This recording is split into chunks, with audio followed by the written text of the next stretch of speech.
could you maybe give us an overview as to what led you into the Society of St. Pius X and what led you out of it? Big topic, I Sure. know. What led me to the society were geographical reasons, not doctrinal reasons. I had been attending the traditional Latin Mass and the diocesan Mass daily. When I moved out to a rural area, the Society Chapel was less than 15 minutes from my house. And so I would attend the Society Chapel with my wife and children on the weekends, on Sunday and holy days, but I would be attending the diocesan Latin Mass during the week. That ultimately became the Institute of Christ the King. And so I continued to attend.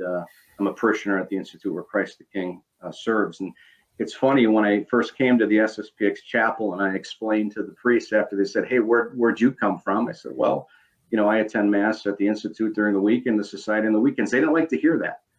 In fact, and truth be told, they all told me invariably that I should not be attending a Mass, even if it's traditional, that's in union with the local bishop in the Roman Catholic Church. And so all the society priests effectively said that. And so I did sense there was a schismatic mentality and an attitude there. I immediately objected to that. I told each and every priest who told me that I disagreed with that position. I wouldn't be following that counsel. And that ended that discussion. So I wasn't at the society for doctrinal reasons. One might say liturgical reasons, but primarily it was geographical. It was more convenient. I now have to drive close to an hour to the traditional Mass, which was okay. 12 minutes was a lot easier, and that's really what led me to the society.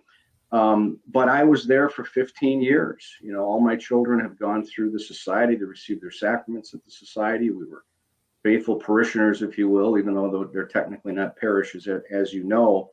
And I didn't really dig in very deeply to the society's doctrinal and canonical positions.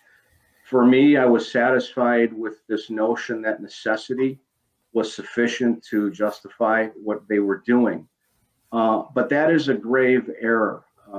I fell into the error that the Catholic faith and Catholic tradition is identified almost exclusively with the traditional Mass. You see, and this is sad to say, but this is a fundamental error in the Catholic traditional movement right now. They identify the Catholic faith with the traditional Mass almost exclusively, and whoever says the old Mass is a good and faithful Catholic. To be a good and faithful Catholic, you attend Mass, or if you're a priest, you say the old Mass and you reject Vatican II and the new Mass, without regard to whether that clergy is a member of the Catholic Church, is in the juridical structure of the Catholic Church, or has a canonical mission from the Catholic Church.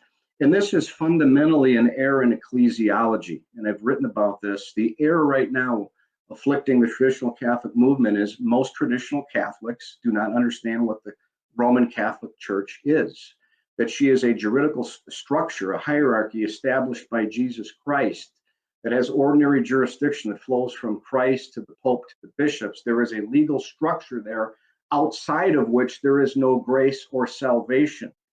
And so, this is ultimately what led me away from the society completely, was a greater and deeper understanding of ecclesiology.